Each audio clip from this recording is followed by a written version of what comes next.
and an Iraq War veteran.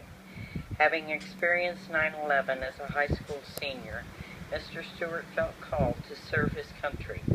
He enlisted for active duty in the Army as an infantryman shortly before the start of Operation Iraqi Freedom. During a year-long deployment in 2005 to the Sadr City area of Baghdad, he conducted numerous combat patrols in Baghdad with his unit, the Army's 3rd Infantry Division. For his action, Mr. Stewart earned the Combat Infantryman Badge and was twice awarded the Army Commendation Medal before he was honorably discharged in 2006. Mr. Stewart returned home and attended college on the GI Bill, earning his bachelor's in law degree at the Ohio State University. He remains active in a number of military causes and local organizations, and in addition to his role as Pickaway County Commissioner, Mr. Stewart is a partner in the law office of Farthing and Stewart in Circleville. He resides in Ashville with his wife LaTanya and 2 daughters, Salem and Sydney. Please give him a big hand and welcome him. Brian.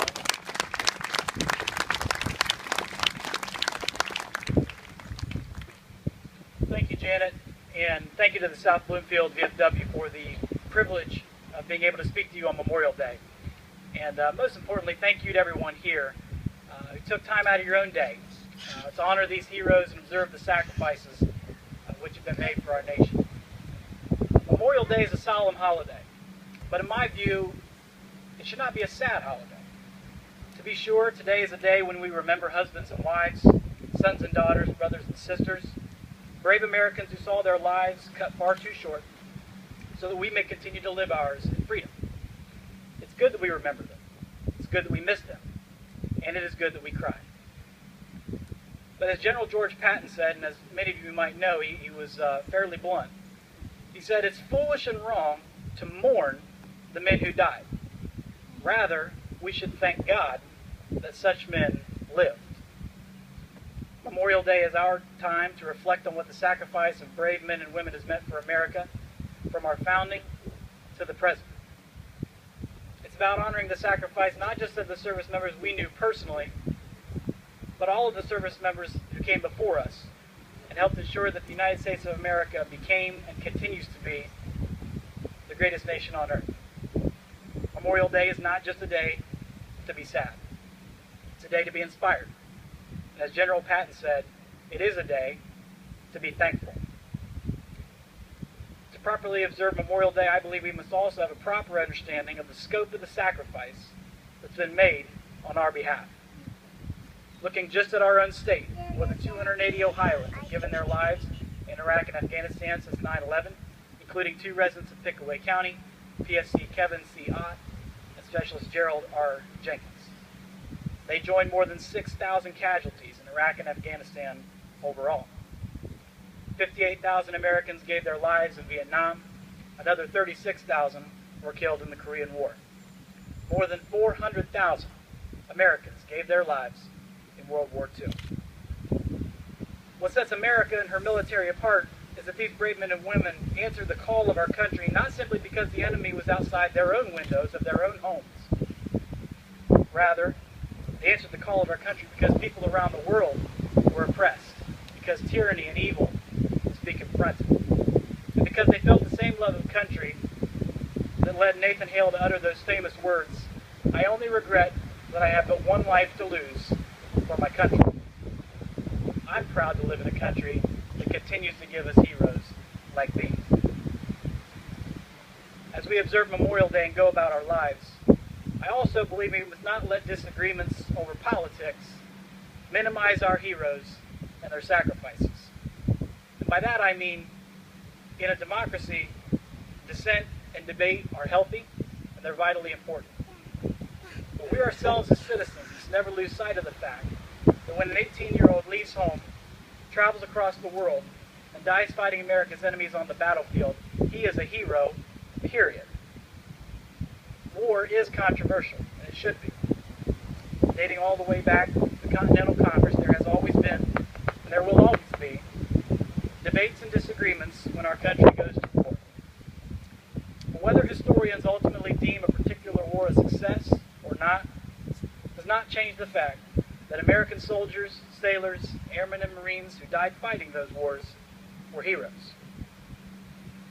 I'm proud to have served in the infantry in the Iraq War. And as I alluded to, however, oftentimes when people hear about my background or Iraq becomes a topic on the news again, they'll ask me, so how do you feel about Iraq? What I think they're really asking is, was it worth it? All those lives lost, all those brave men and women wounded, was it worth it? There will be debates on the merits of America's wars for decades to come. But my own answer to the question is this: to wear the uniform, to answer the call of our country in her time of need, and to fight and die for your country and the man by your side is always worth it. I would encourage you to take a moment today, go onto the internet, and read the story of at least one of Ohio's fallen heroes. What I know you'll find is that these were bright men and women from hometowns much like Circleville or Ashville, who felt a calling to serve their country when they had every opportunity to take an easier path. They are not just the stock characters that we see in the war movies. They were real people, with real families, real hobbies, real hopes and dreams.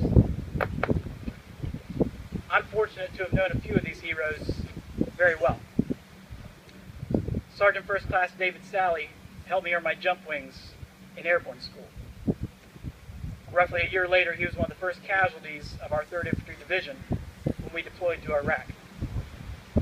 Sergeant Christopher Brown was a fellow Buckeye in basic training with me in Georgia. He was from just up the road in Groveport. 2 years ago, I clicked on a link sitting at my desk to read the story.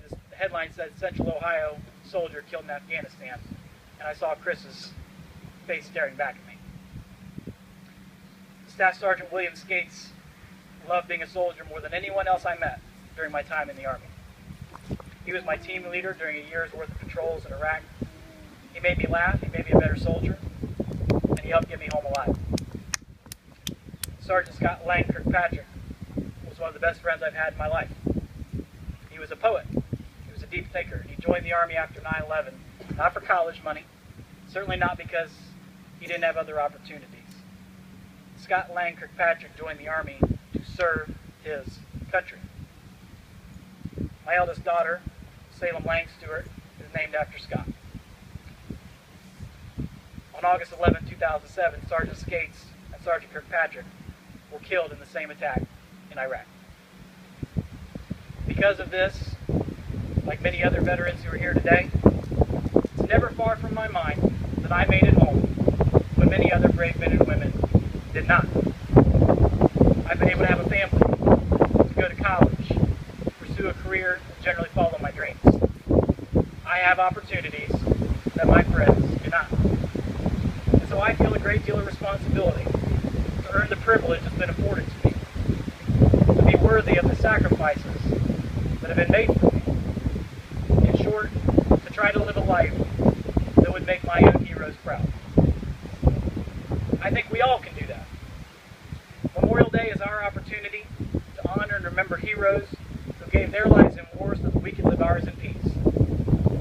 What will we do with this opportunity that we have that these other brave men and women do not? What more could each of us give to our families, to our communities, to our church? Imagine how much good we could accomplish if we would strive each day to be worthy of these lives given on our behalf. Remember these heroes, remember their families, and as General Patton said, let us indeed thank God for continuing to bless America with brave men and women willing to fight and die to defend it. Thank you.